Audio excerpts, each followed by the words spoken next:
Warning: our YouTube channel and its videos may contain scenes, language, and content that may not be appropriate for all audiences.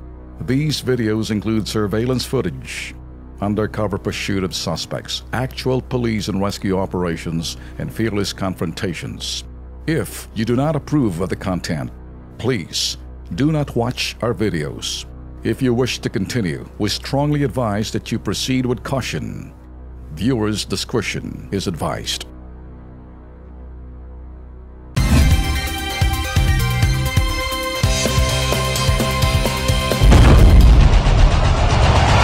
Luzon, Visayas, Mindanao, handa na ba kayo? KB, Kilos Pronto! KB, Kilos Pronto! Serbisyong totoo mga boss, ito ang sumbungan ng bayan. Ora mismo, aksyon agad at maaasahan. Sunod-sunod ang kilos sa pagbabalita. Nakatutok ang mata sa problema na nakikita. Lahat ng question ay may solusyon. Sa bawat hinaing, katumbas ay aksyon. Kilos Pronto! Di ka na magtitiis at mabibigyan ka dito ng resulta mabilis. Dahil ang bitag, walang pinapalagpas. Sa tropang Ben Tulfo, wala kang ligtas. KB, Kilos Pronto! KB, Kilos Pronto! Ipaglalaban ng karapatan, problema'y matutugunan. Maraming katanungan dito ay masusolusyonan. Kilos Pronto! Kakampi ng masa, humanda ang lahat. Sa bawat abusado, ito na ang katapat. Napakatibay na programa na inyong hinahangad. Walang patumpik-tumpik at kumikilos agad-agad. Kilos Pronto! Ang ating sumbungan, madali lapitan at agaran kang matutulungan. Na kahit anong krimen, handa naming harapin. Basta hustisya'y makamit, lahat ay aming gagawin. KB, Kilos Pronto! KB, Kilos Pronto! KB, Kilos Pronto! Alright, 29 ng Huwebes, magandang hapong Pilipinas, Luzon, Visayas at Mindanao. Kumusta ka, Tularwin? Alright, medyo makulimlim sa labas. Oo. Ikaw naman, Lex. Ayos naman. Kumusta ang ano ninyo, mga ka-KP? Inyong nagkaroon kasi kanina ng earthquake drill na naman. Oh, yeah. Para for preparations sa the big one. Oh, okay. Maganda yun yung practice para at least pag dumating, ready ho tayo. Yun naman sinasabi. Repetition is the mother of skills. Yun. Kaya practice ka ng practice. Oh, kahit na nakapikit ka, memorize mo na. Parang kahit natulog ka, bigla kang gigising. Alam mo Alam mo gagawin mo. Exactly. Kasi pag wala kang practice, baka pumunta ka ng CR. Ibang usapan. Maipit ka dun. Ako, delikado yan. Ayun, pinag-uusapan lang ho yung mga drills na kinakailangan. Sa bagay, ilangan public service ngayon. Pag kayo'y pumupunta sa mga lugar na alanganin, hindi naman yung kabisado, tulad ng mga hotel, memorize yun, mental picture, yung mga farscape kung saan. Correct. Importante. Very importante ito, ha? Yeah. Always remember, pag kayo'y nag-check-in ho sa mga, kahit na malalaking hotel ho, know where the farscape are, tapos doon, alamin nyo ho, kung paano kayo lalabas kasi napakahalaga ho yan. Tulad ng earthquake na sinabi, drill kanina. Okay. Eto na ho, Investigahan Serbisyo Publiko, umpisa na! 3 buwan na po kasi itong kamay ko, hindi pa rin nila ako pinapacheck up. OFW, minaltrato ng amo, ahensya sa Saudi, deadma sa kaso, alamin sa Kilos Pronto. Pulis Dumaguete, namemeligro, duwag kasing humarap sa kaso. Kaninong kasalanan, SPO1? Sa bata, sa magulang o sa iyo? Sa magulang, sir, magulang. Pambihira ka naman. Niloloko mo naman ka. Parang ginagawa mo naman kaming tanga niyan. Korte ang nagdidiscuss. Hindi ikaw kumag. Estupido. Yan. Alamin sa Kilos Pronto. Elementary school sa Samar, nareklamo mga estudyante, sinisingil ng 700 piso. Alamin sa Kilos Pronto. Sumbungan, imbestigahan at balitaan. Kilos Pronto, umpisa na! Okay. Buena mano. Umpisa na ho natin. Sumbong OFW tayo. Pinay sa Riyadh. Matinding hirap ang dinadanas sa kamay ng abusadong amo. Nagkakasugat-sugat ng kamay ni Monalyn Bantayan sa bigat ng trabahong ginagawa sa Riyadh, Saudi Arabia. Talagang sagad hanggang buto ang kasamaan nitong putok sa buhong amo dahil hinahalikan at sinasampal pa rin siya nito. Diyos ko po. Hiling niya, sana'y may alis na siya sa trabahong ito. Naritong pinadalang panawagan ni Monalyn. Hi sir, baka pwede pong humingi ng tulong. Sir, kasi noong February 27 is hinalikan ako ng amo kong lalaki. 3 buwan na po kasi itong kamay ko, hindi pa rin nila ako pinapacheck up. Sinampal po ako ng amo kong babae. Bakit daw po nagpadala ako ng picture? Yes, sir, sana matulungan niyo po ako. Nung isang araw is tinawagan ko po yung agency ko. Sabi nila wala daw pong rason para ilipat ako. Tatabaho pa rin po kasi sabi ng madam ko ipapapulis niya daw po ako. Okay, upang ito'y pag-uusapan tong issue na ito kung ano magagawa ho natin. Sa linya ho ng telepono si Charlotte Bosales ng manager ho ng Bakwang Prime International, ang agency na humahaw kay Monel. Magandang hapon po sa inyo, Charlotte. Good afternoon po. Okay, good afternoon. Charlotte, nakaabot na ba sa inyo etong problema ho ng OFW ho natin? Monalyn. Si Monelyn. Yes po. Hello sir, hindi ko po masyado marinig Okay, sir. okay. Nakaabot na ba sa inyo itong problema ng ating OFW? Yes po. May repatriation notice po yan sir. Okay, alright sir. Nagkaroon ba kayo ng kunting problema roon sa counterpart ninyo sa bansa? Hindi lang pong konting problema po. Malaking problema po ang naidulot sa amin. Ano hong malaking problema doon? Kasi unang-una sir, nung may na-receive kami repatriation notice ng unang naming worker kaysa kay Monalyn Bantayan na napauwi na po namin kahapon. Napauwi po namin kahapon sa pamagitan po ng tulong, sariling sikap po namin. Hindi po nakipag-coordinate yung agency po namin sa Riyadh na which is hindi namin agency po ng old management ng Bakwang. I see. Okay. So dito ho kay Monalyn, ano hong status ho ngayon sa atin? Ano hong kumusta naman ho? Hindi ko po natanong kagabi yung current status niya sir kasi sinundo ko po ngayon isang ripat namin na worker sa airport, so po ako ng pag-uwi siguro mga hanggang na isa sa kanya. Pero may communication po kami ng worker. Okay. Ang last time na sinabi niya sa akin, yung reklamo niya is yung hinalikan siya ng amo niya sa pisngi. Okay. Pero dito ho ba? Ma'am, balikan ho natin sinabi niyo, parang pinahihirapan kayo ng counterpart ni doon sa Riyadh. Sa Riyadh? Sorry po, sir. Parang nahihirapan kayo sa counterpart ninyo sa Riyadh? Yes po, hindi lang po nahihirapan, sir. Wala talaga kaming makuwang tulong kahit ano man lang sa kanila. Tumawag sila sa akin one time, what is the problem? Ang sabi nila, okay, I'll fix it. Then nung tinanong ko na sila na na-fix na sila, sabi niya already fixed. But wala naman po ng update sa amin na natulungan yung worker. Okay. Sinachat ko yung worker, ang sinabi sa akin ng worker, pinapunta sa agency at sinofar siya gumawa ng letter na hindi naman dapat. Alam nyo, iba yung kaso ninyo, Charlotte, napansin ko, ikakaibang situations, hindi ka pa rin ibang agency. Unique yung sa inyo dahil talagang ginagawa nyo ng paraan. Masigasig. Masigasig. Yes. Iba ho kayo. Unique hong situations ninyo. Hindi ho kapareho ng iba. Nagtatago, tinatakot pa kami, may abogado. Sa inyo ho talagang... Hindi po, sir, kasi naman kami may mission and vision po kami na once gustong paripat ng worker at may nangyari sa kanya, willing po kami pauwi. Pero kailangan din namin ng ibang tulong na katulad niyan, hindi nakipag-coordinate para dyan. Tumawag na rin po ako sa Polo. Sir, sinagot din naman ako ng Polo, hindi nila ako matutulungan. So, sino po tutulong sa amin? Pati Polo? Pati Polo? Ano ba yun? Gawin natin t-shirt yung mga hayop na yan. Wala silbi pala yun.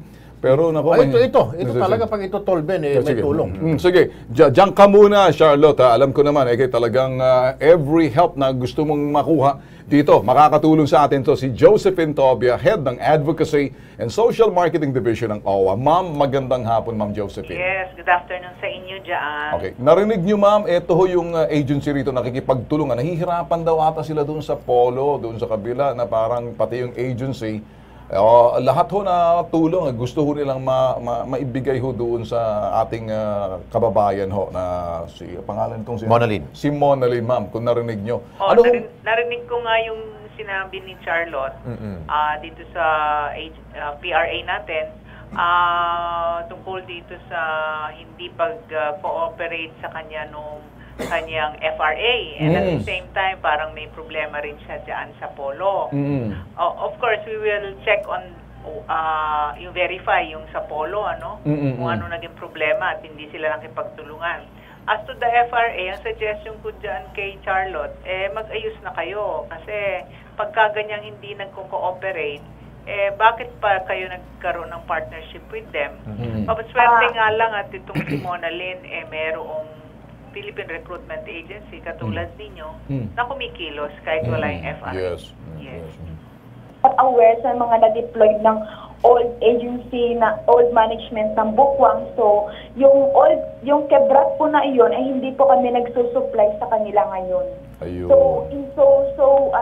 Kumbaga, ang sabi nila sa amin, we don't know you. Who are you? Naku.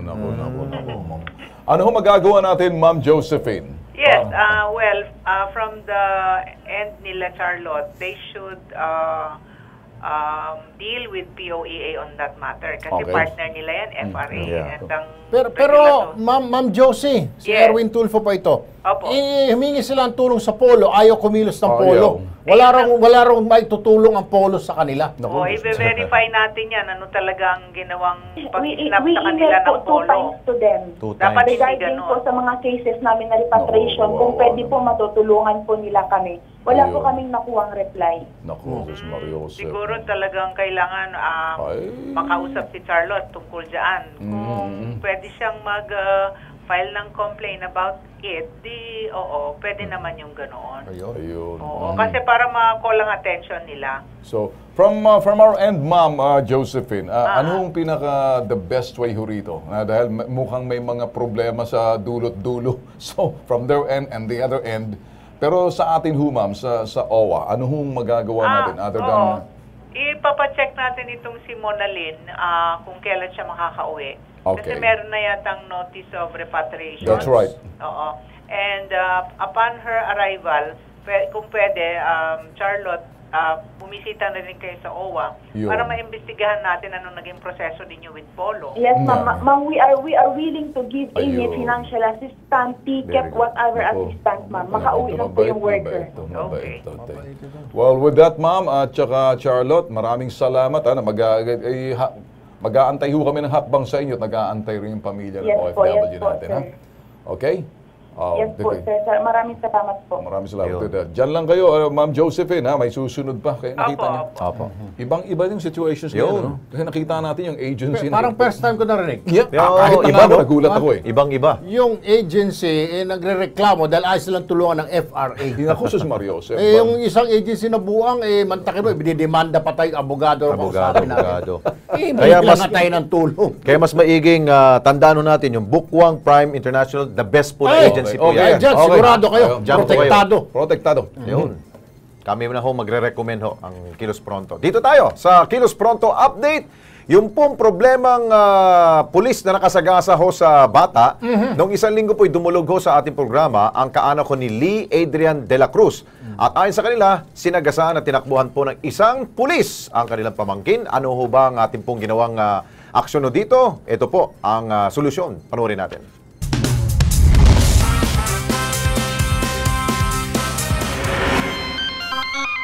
22 ng buwan ng Hunyo, mula pa sa Negros Oriental ay tinungo na magkapatid na Alma at Teresitang impilan ng Kilos Pronto upang humingi ng saklolo.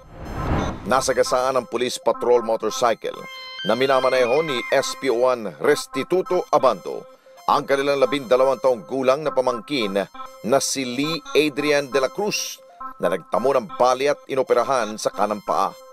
Umano'y tinakbuhan ni SPO1 Abanto ang responsibilidad at gastusin sa ospital ng pobreng biktima. Kaninong kasalanan, SPO1? Sa bata, sa magulang o sa iyo? Sa magulang, sir, magulang. Pambihira ka naman. Niloloko mo naman ka. Parang ginagawa mo naman kaming tanga niyan. Kasi ba? Maski yung sa tren, yung makinista ng tren, kinakasuhan ng reckless influence. Yung tao na tulog sa riles, kinakasuhan pa rin. Korte ang nagdidismiss. Hindi ikaw kumag. Estupido. Sampalingpin. Nakipag-ugnayan din ang Kilos Pronto kay Director Johnson Reyes, Chief of Inspection, Monitoring and Investigation Services, at ang naging positibo ang kanyang tugon. Kung di madala sa usapan yan, talagang iimbestigahan namin yung kaso. Yan! 28 ng Hunyo ay sinamahan ng Kilos Pronto ang magkapatid sa Napolcom upang makapagsampa ng formal na reklamo sa naturang pulis. Sa opisina ni Attorney Rotella Fatima Ortiz ng Napolcom, agad inasikaso ang pamilya ng biktima. Tagumpay na nakapagsampa ng kasong administratibo ang pamilya ni Lee Adrian de la Cruz laban kay SPO1 Restituto Abanto at sa mga pulis na sangkot sa pagtatakip sa kapabayaan ni SP Wanabanto.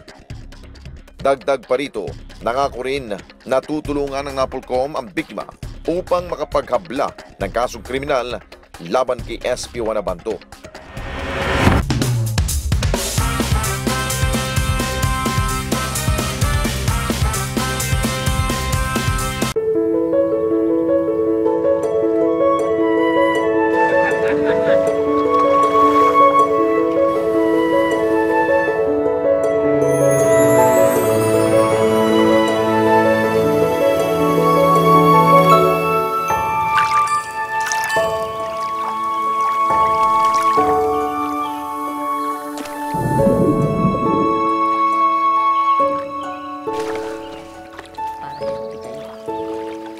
The fish are eating. So should you, anak.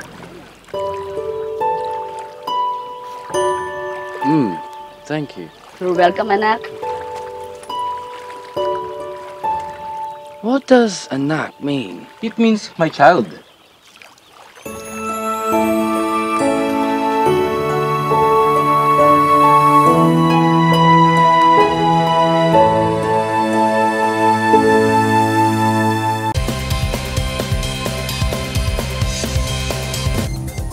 Babalik po ang Kilos Pronto. Sumbong prom din naman tayo. Isang eskwelahan daw sa Allen, Northern Samar nagkakaroon ng singilan. Sa reklamo ipinarating sa aming hybrid integrated public service ng isang concerned citizen, sinisingil daw ng PTA homeroom president ang bawat estudyante ng Allen Elementary School kasama ang kanyang anak ng 700 pesos. Laki nun. Ito raw ay para sa donation ng kanilang asosasyon na computer at grills. Ilalagay daw ito sa classroom ng kanilang mga anak. Upang mas lalo po nating maintindihan ang reklamo ay pinarating sa atin, kausapin natin ang isang concerned citizen na tatawagin ho nating Leo na nagpadala ng reklamo. Magandang hapon po, Leo, alias Leo. Magandang hapon din po, sir. Idol. Okay. Sir, ano ho ba talaga 700 ang hinihingi ng PTA? Bale, pumatak po ng 710. 710. Bakit daw? Para sa mga computer?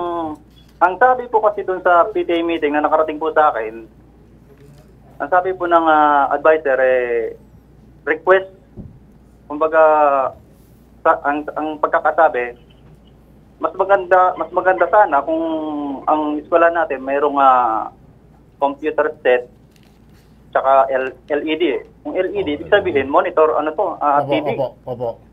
Sir, matanong ko, okay, voluntary po yan, pero bakit po pumayag ang PTA? Usually po kasi, kayo mga parents at saka teachers, pwede kayong magsabi na, hindi, ayaw namin yan, medyo mabigat yan, 700, baka pwedeng 100 na lang. Bakit ho naipasa ito, yung majority, siguro usually yung Tolben, parang Alex, yung majority kasi. Ano ho nangyari? Bakit lumusot ho yan? Katulad ng sabi niyo po, majority. Kahit may umaya po ng mga 10, majority pumayag, pasok pa rin po yan. Sabagay, tama nga naman. Sino ba nagbigay ng ideya na nagpalabas ng ideya na ganyan na kailangan may mga LED, may mga computer? Sino bang kumag dyan? Advisor po. Yung advisor. Anyway, sir, sige po ha. Tatawagan po namin ang DepEd. Maraming salamat po, alias Mang Leo. Sige po, salamat din po. Sabi sinabi mo, talaga bang, paano kung karamihan doon hindi kaya? Mapipilitan mo Yun puwersa. ang sinasabi niya. Paano kung 10 kami, hindi? 40 kami, 30 pumayag. Italo na kami. Pero dapat, relax lang dapat. Iniisip din dapat ng teacher yan. Hindi naman yan private school. Buti sana kung mga Ateneo Lasal yan. Kung gaya niyan, mga Allen Elementary School, Jesus Mario. Probinsya. Yung mga baon ng saging dyan, ay yung mga baon ng mga bata, saging na nilaga. Naku, Mario Joseph naman. Siguro, mamaya. Imbis na isipin nila na libre sana ang tuition dyan, dadagdagan pa ng gastos. 700? Mga magulang. Naman. Anyway, babalikan natin po yan habang kinokontak pa po natin yung mga taga-DepEd. Hindi ho po pwede yan at hindi ho uubra dito sa Kilos Pronto yan. Samantala, dito naman tayo, kung yan ay Sumbong Prom Day, dito naman tayo sa Sumbong Metro. Isang manpower agency sa Quezon City, iniipit umano ang cash bond ng mga nag-resign na empleyado. Reklamo ng 8 trabahador at 3 buwan na raw silang nagpapabalik-balik sa opisina ng Avail a Work Agency upang kunin ang kanilang cash bond. Pero hanggang ngayon, ang grupo ni Joven Garcia, Mark Marchan, at Chesem Manicio dahil wala pa rin ang hinihingi nilang cash bond. Kasama natin sa studio po sina Joven, Mark at Chesem. Magandang hapon sa inyong tatlo. Magandang hapon din, sir. Alright. Magkano itong cash bond na pinag-uusapan natin? Sa amin po kasi 10,000. Natapos kasi namin yung maximum limit ng cash bond na 10,000. Ano bang napagkasunduan dyan? Pagkatapos mo ng kung ayaw mo na, ibabalik sa'yo, di ba? Yes po. 2 to 3 months process daw, sir. O nakailang buwan na kayo? Tapos na po ng 3 months. Tapos ng 3 months? Ayaw pa ibigay. Ano sinabi? Minsan nag-follow up po kami, ang sabi, still for processing. Pag may ibang araw, sabi, may cheque, wala lang daw pong pirma ng signatory. Tapos minsan po, kinakancel yung tawag namin. Ayaw nilang sagutin. Sa pangalan na lang kaagad, GSM, parang fly-by-night itong hayop na ito. Avail a Work Agency. Dapat avail a work, no refund. Kaninang umaga, Tolben, paring Alex, pinuntahan ng ating staff ang opisina ng Avail a Work Agency upang kunin ang kanilang panig. Kung ano ang nangyari, eto, panoorin natin. Kinagay nila dito is hindi pa daw po na ibibigay yung ano na Actually, in-explain naman namin sa kanila na inaayos kayo. inaayos. Estimated date, ma'am, ng ano kailan kaya? Gaya lang sinasabi ko sa kanila, hindi kasi makapagbigay ng exact date kung hindi ko pahawak. Bali, meron kasi inaayos si Avail. Yun ang sagot. Wala pa. Wala pa. Wala pa. Yun nga po Parang Erwin, kung ngayon sikat na ho kayo sa Kilos Pronto, dapat yung bilisan ang proseso na ho yan. Dapat ibigay, di ba? Hindi dapat sa mga ganong cash bond, paring Alex, dinideposito sa bangko yan. Exactly. Hindi mo mukhang pakiramdam to, ginamit na siguro, ha? Pinang-bakasyon na may-ari. Yung mga pera ng kawawang na mga manggagawang ito. Sino yan? Ito, bigyan linaw tayo sa issue nito. Makakausap natin si Warren Agustin ng Avail a Work Manpower Agency. Magandang hapon, Warren. Warren Agustin, good afternoon. Yeah, good afternoon po, Warren. Can you hear us? Sir? Pinutol, binaba. Itong, hindi siguro maisagot. Ewan ko kung sinasadya itong mga kumag na to. Makinig kayo, Avail a Work Manpower. Kung kanino pa kayo lumalapit kay mga potok sa buho kayo, makinig kayo sa susunod, kung wala kayong pera dahil bangkarote na kayo or ginamit ninyong pera nito mga pobre na to, hindi namin kayo titigilan. Makinig kayo. Kasi lilipat-lipat lang kayo doon kay Tul Rafi, sa akin, doon sa matandang Tulfo, malilintikan lalo kayo. Yung pera na yan, wag yung pakialaman. Isauli nyo dahil hindi yan sa inyo. Tama? Okay? 10,000 malaki para sa kanila, para sa inyo. Baka akala nyo barya. Barya pa ba yan? No. Maayos nga kayo. Ito na lang, Tolben. Ito, may magagawa ito. Nasa linya ng aming telepono ngayon, si Belen Nicasio, ang head ng Conciliator Mediator SENA Unit ng NLRC. Magandang hapon po, Belen. Yes, sir. Magandang hapon po muli sa inyo at sa inyong mga tagapakinig at tagapanood. Live po tayo dito sa Kilos Pronto sa PTV4, ma'am. Ma'am, meron po tayong tatlong manggagawa rito na yung kanilang agency na Avail a Work Agency. Tapos na po sila, umalis na sila doon sa trabaho nila, ayaw pang ibigay yung kanilang 10,000 na cash bond. So, tatlo po sila sa 30,000 po, ma'am. Apo. Ngayon, ayaw po ibigay. Tinatawagan namin yung kumpanya, yung agency. Binabaan kami ng telepono. Ano pa kung iniintay nyo? Papuntahin nyo na po sa NLRC. Mabilis. Dapat siguro, mga katulad ni Ma'am Belen Nicasio, ang uupo sa Avail a Work. Yan! Ma'am, bukas po, pasasamahan namin para makuha na po nila yung kanilang cash bond. Ma'am, nahiniram pa yata nila. Kawawa naman ho itong mga manggagawa. Iintayin ko po sila. Alright. Okay. Maraming salamat po, Ma'am Belen Nicasio. Wala nga naman po. Bukas po, pasamahan namin kayo. Bahala sila, papatawag po ng NLRC yung inyong agency, magharap-harap kayo doon. Ilan ba kayo? Tatlo lang ba kayo? Marami po. Ay, marami! Ilan ba? Yung nasa baba, sir, na dalawa, ano po sila, 1 year and 5 months na po, hindi pa rin po na ibibigay. Grabe naman. Ay, ginamit na siguro. Puro Walo since sila. January sila nag-follow up, sir. Puro next week. Hanggang June na, next week pa rin daw po. Malamang baka ang ginawa nito, ginawang pautang sa 5-6. Palagay ko, may duda ako. Nagpapano nga sila, sir. Nagpapautang? Nakita ko kapal na mukha ninyo. A work agency. Abela Kupit Agency. Kupit. Kung kayo ay nagtatrabaho, di bali na lang maghukay kayo ng kalsada dyan, kaysa lumapit yun sa lukulong Abela Work na ito, iwa 1, 2, 3 yung pera nyo dyan. Abela 1, 2, 3 Agency. Yun ang tama. Ano opisina to? Saan ang opisina nito? QC? Opo. Paano kaya natin sa local government? Sa business permit. Yung business permit. Tingnan natin mukhang ano ito. PLO. Ito, Avail Ladron Agency. Yan. Ladron, is magnanakaw sa Espanyol. Okay, ito na. Bukas. Bukas na bukas yan. Makakatulong kami dyan. Okay? Kaya lang sigurado, baka magpuntahan yung sandamakmak ng kapareho ninyo. Pipilang sabi nyo.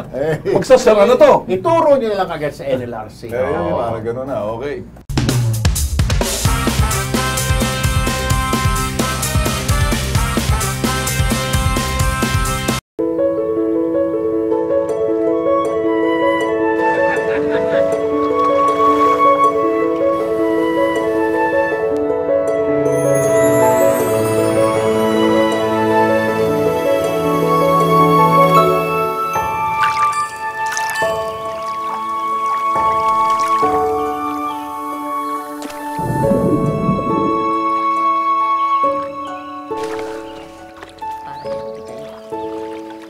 The fish are eating. So should you, anak.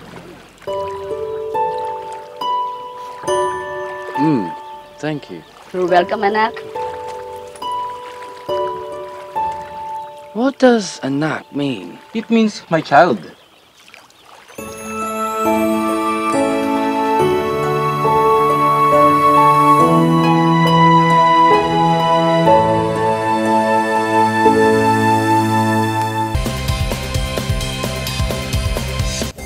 Balikan po natin ang reklamo ng mga magulang sa Allen, Northern Samar. Sinisingil daw ng PTA homeroom president ang bawat estudyante ng Allen Elementary School ng 700 pesos. Ito raw ay para sa donation ng kanilang asosasyon na computer at grills. Ilalagay daw ito sa classroom ng kanilang mga anak. Upang mas lalo ho nating maintindihan ang reklamo, na iparating sa atin, kausapin natin si Yusek Jesus Mateo ng Department of Education. Magandang umaga po, Yusek Jess. Hello, magandang hapon po. Opo, magandang hapon po. Si Erwin Tulfo po ito, kasama si Tolben at paring Alex Santos. Live po tayo, Yusek Jess, sa PTB4, dito po sa Kilos Pronto, sir. Magandang hapon po sa iyong co-host at saka sa programa niyo po. Opo. Sir, meron pong reklamo na karating sa amin na isang parent po sa Allen Elementary School sa Leyte, sa Samar. Hinihingan daw yung bawat bata ng 700 pesos para raw sa computer, para daw sa grills. Sabi ng mga magulang, saan naman namin kukunin yan? Pwede ba ito, sir? Dahil napagkasunduan daw ng PTA. Well, unang-una, meron tayong mga patakaran dyan. Sa katunayan, ni-reiterate nga natin yung tinatawag nating no collection policy. Doon sa DepEd Memorandum 143 Series of 2016, talaga pong pinagbabawal natin yung collection sa kinder hanggang grade 4 any time of the school year. So kung grade, nandun po yan sa grado na yon, hindi ho pwede talaga yan. Number 2, yung sinasabi pong computer, nagtataka lang ako, dahil meron naman ang kagawaran na binibiling mga computer para nga doon sa elementary. Ang sagot nila, Yusek, sa classroom lang daw nila. Pati may LED screen pa. At saka grill ng kanilang eskwelahan, sasagutin nila doon sa 700. Computer at grill, sir. Well, unang-una, kung sakali man, kasi hindi ko pa ho na kukuha yung kaso, pero paimbestigahan natin kung sakali man nagkaroon ng agreement nga yung mga magulang at majority ay nanalo, hindi ibig sabihin nito yung mga hindi nag-agree ay kukolektahan din. Kaya nga voluntary po yun So, hindi nila kailangan magbigay yung mga mahihirap doon sa talaga hindi nila kaya. Hindi po, hindi po. Ayun. So, ulitin ko lang po, sa ating no collection policy, talaga pong pinagpapawal natin ang collection, mas lalo na po doon sa baitang na kinder hanggang grade 4. Pasok pa. Tama sir, grade 4 po itong bata magulang po ng grade 4 yung tumawag po sa amin. Sige, Yusek Jess, para madali po tayo, bibigay na lang po ng staff namin yung detalye para masilip po ninyo at mapatigil itong kalokohan dyan sa Allen Elementary School, sir. Sige po, kung sakali man mayroon pang mga ganyang problema, isang guni lang kagad sa amin yan. Maraming salamat po at binibigyan nyo kami ng feedback na mga ganito. Thank you, sir. Good afternoon, Yusek Jess. Well, alam mo, Win, kaya may Kilos Pronto, kayo dyan sa mga probinsya, lalo-lalo na yung mga aktibong kumolekta sa PTA. Hoy! Karirinig nyo lang sinabi ng DepEd dito sa Maynila. Correct. At malalaman natin yan. O ipadala lagi mga sumbong sa Kilos Pronto page namin para nalalaman natin kilos at galaw ng iba dyan. Baka rumarakit yung mga principal, mga advisor, teacher. O may Kilos Pronto na kayong kasangga. Pati wag nila puwersahin yung mga magulang na nag-no doon sa usapan. Tama. Na mga majority na sinasabi. Siyempre naman. Pati wag nila pag-initan yung mga estudyante. Sumbong. Mahirap yun. Lapit sa Kilos Pronto. Lapit.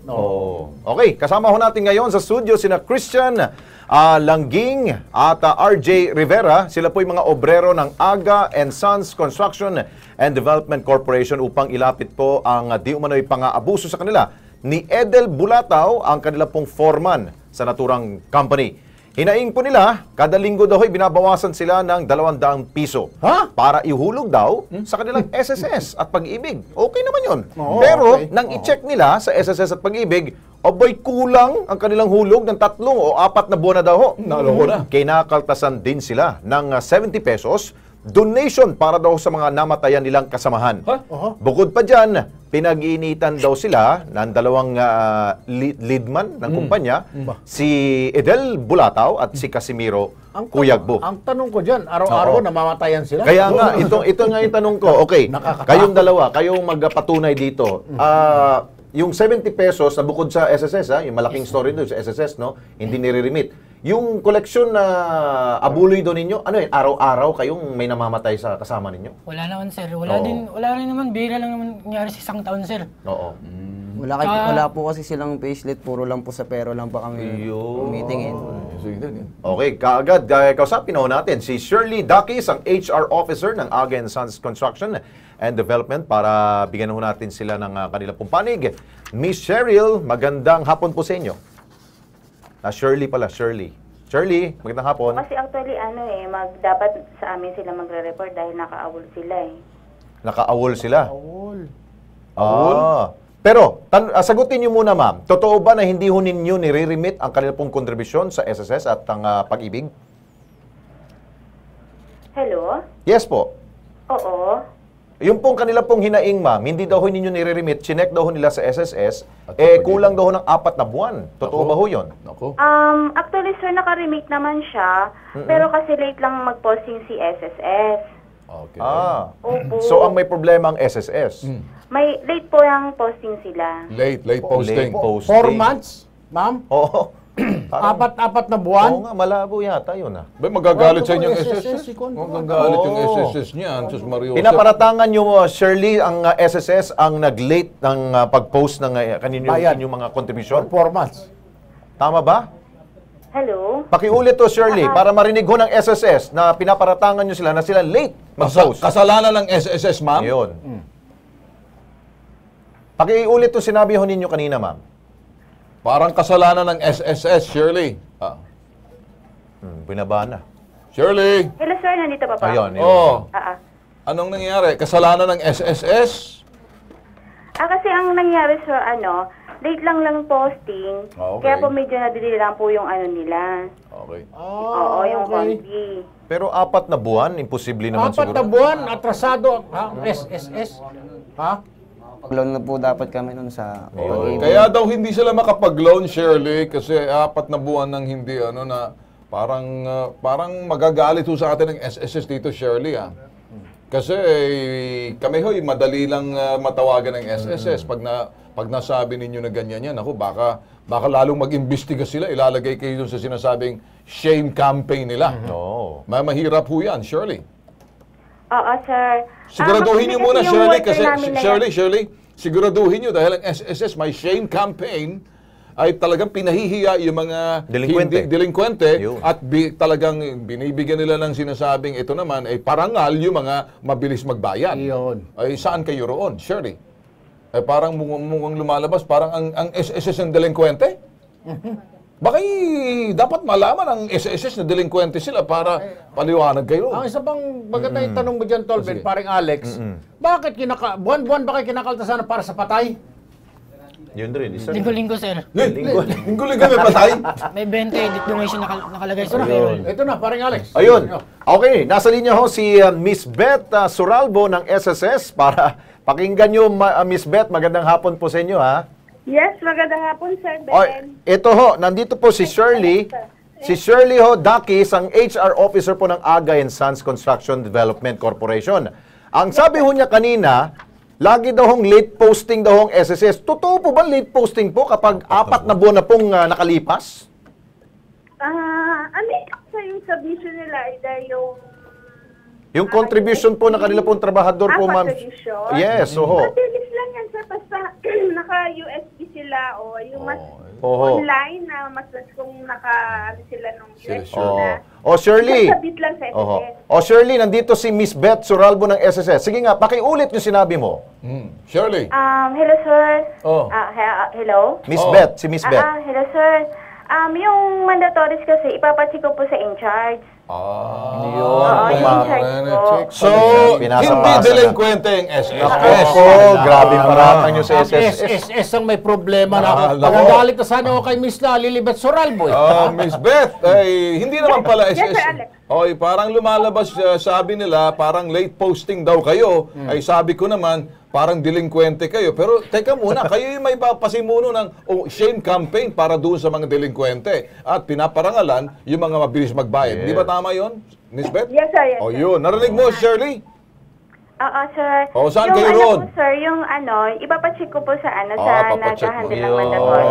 Mahirap yung nagsasabi ka kagad ng paratang sa SSS. Kaya, andyan, ang bilis ni Beth. Miss Beth, ganito na lang ho, para mabilis ho tayo. Nandito po yung dalawa pong mga empleyado ho ng Aga & Sons. Pwede ho namin papuntahin po sa opisina ninyo. Sige, para ma-check natin at ma-inform yung employer. Paki-check po dahil wala hong hulog. 4 na buwan na daw ho.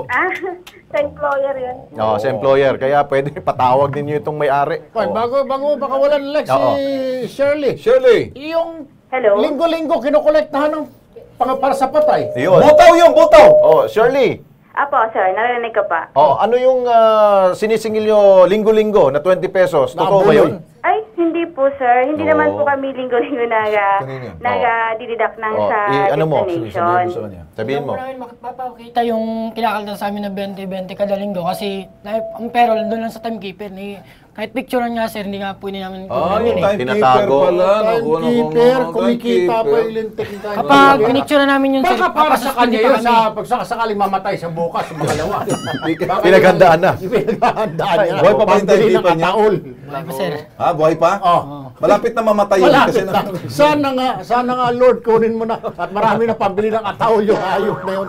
Oy, Miss Shirley! Apa. Paki-check nga yung mga tauhan ninyo. Ano yung pinagsisingil dito sa mga trabahador ninyo? Kawawa naman sila, 20-20. Ikaw pa naman ang HR. Oo, sir, ganito po.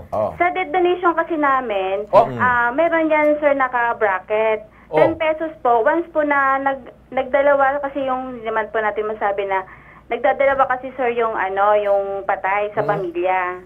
Sabihin, linggo-linggo may patay? Hindi po. Maubos kayo dyan! Wala na kayong mga empleyado. Mahirap na pumasok sa inyo kasi. Mahirap to si Shirley kausap po. Shirley! Sir. Ganito na lang. Patatawag kayo ng... Shirley, makinig ka, papatawag kayo ng SSS. Ito yung issue tungkol dun sa kontribusyon ng mga empleyado ninyo. Dahil meron kayong posibleng delinkwente dito sa pag-remit ng SSS nila. Yung pangalawang issue naman, mukhang makakarating yan sa DOLE ngayon. Delikado. Usang butaw. Shirley? 10 piso. Apa. Ba? Sige. Hello, sir. Marami bang namamatay dyan sa inyo, Shirley? Naman po, sir. Ilan pang nabubuhay dyan? Kasi parang nakakatakot pumasok sa inyo kasi kung ganyan, parang Diyos Maria Jose, parang nakaupo lagi si kamatayan dyan, nag-aantay na mamamatay. Construction ba kayo o libingan kayo? Ha? Libingan siguro. Naku po. Diyos ko po na, pati sila natawa. Natawa rin itong mga obrero ninyo dito sa pinagagawa niyo, Shirley. Okay. Sige, makakarating yan, ha? Iabot natin sa Dole at SSS, ha? Papasama naman kayong dalawa sa SSS, okay? Yes, sir. Salamat. Sige. Thank you. Ay, naku. Pare Alex, ikaw kaya muna. Oh, ano ba? Kaya yun eh. Try mo na, Alex. Oh, dumako naman po tayo dito, Ben at paring Erwin. Gusto nang umuwi ho ni Berbelin Loreca, isa pong OFW po sa Kuwait. Ayon sa kanya, noong Marso po, natapos sa kanya pong kontrata. Pero ang Arabong amo niya ay ayaw po siyang pauwiin. Dagdag pa sa hirap niya ang pananakit ng kanya pong amo at pang-iipit ng kanya pong 3 buwang sahod. Tumawag na raw po siya sa kanya pong agency. Pero ang Mother's Way Overseas Manpower Specialist Corporation, hindi pinapansin po ang kanyang reklamo. Kaya panoorin po natin ang kanya pong ipinadalang panawagan. Sir Tulfo, lumangi ko, ma-rescue ko din, hindi na ako kaya. Luman ako sa kong kontrata at March 31. Hindi wala ang doon karoon, wala ko po ulit. Gusto na kong ulit. Ako lang iantos para lang yun ako ako kung nakatuig din nga kontrata. Kaya karoon, imbis naman ako itong March 31. Hindi ko po uliyon nila. Andun karoon na 4 na kabulan karoon 31 sa Mayo. Wala iya pong putagay o sweldo. Okay, para ilapit po natin ang problema ho ng ating pong OFW ng kababayan, nasa linya si Josephine Tobia, ang head ng Advocacy and Social Marketing Division po ng OWA. Ma'am Josephine, yes. Good afternoon ulit po. Oh, good afternoon ulit. Okay, ano po pwede ho natin matulong ho dito po kay Berbelin Loreca po, isa pong OFW from Kuwait. Mukhang tapos na daw yung kontrata niya, pero pinapahirapan pa rin daw siya ng kanyang pong amo. Naku, kawawa naman. Hindi pa siya pinapa-release. Hindi pa ho. Pati yung sweldo ho niya, ma'am, iniipit. 3 buwang sahod. Unpaid salary. Yes. Oo. Sige, ipapacheck natin yan sa post agad-agad at makikipag-ugnayan doon sa PRA niya dito para ma-imbestiga kung ano talaga nangyari dyan. At mapauwi na dahil finished contract na pala eh. Opo. But itong Mother's Way Overseas Manpower, ito po yung kanya pong ahensya, deadma rin po. Baka pwedeng patawag ho ninyo ito, Ma'am Josephine. Oo. Yung mga ganyan talaga pinapatawag namin pag hindi sumasagot. Immediately papa-check namin itong Mother's Way na yan. Mother's Way. Dapat Mother's Way inaalagaan niya yung mga anak niya tulad nito mga OFW natin. Dapat motherling pa nga yung kontrato nila. So para mapauwi na yung worker, kung yun ang gusto talaga ng worker at hindi na siya magpare-contract, no? So at saka yung unpaid salaries niya maihabol niya. Yes, habulin po natin yan, ma'am. Okay. Siguro ibibigay ho namin yung iba pa mga detalye, ma'am, para makatulungan ho natin si Berbelin, ma'am. Yes, sige. Thank you so much, Ma'am Josephine. You're welcome po. Okay. Anyway, ito naman ang isang masayang balita, isang bagong layang preso ang dumulog dito sa Kilos Pronto noong 1 linggo. Ang kanyang hiling, makauwi lang sa probinsya para makapagbagong buhay. Narito po ang ating Kilos Prontong aksyon.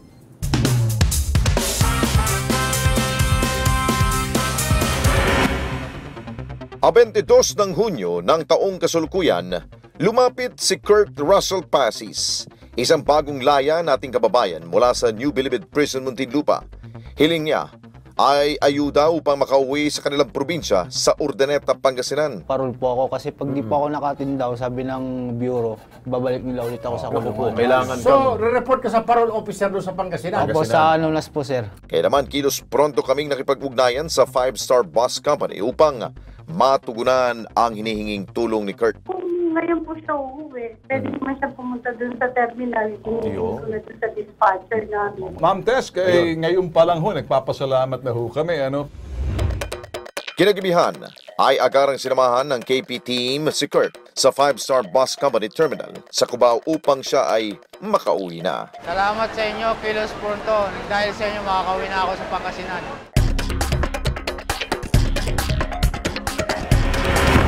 At tayo nagpapasalamat sa mga bus company na Yes. nakikipagtulungan ho sa mga public service yung ginagawa ho natin.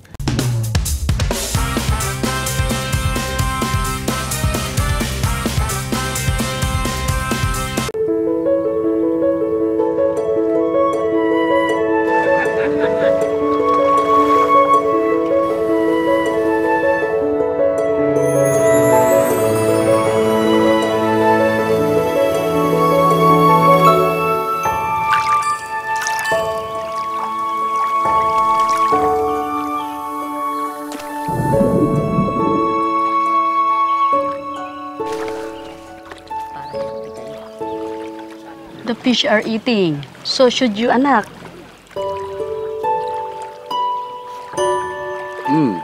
Thank you. You're welcome, anak. What does anak mean? It means my child.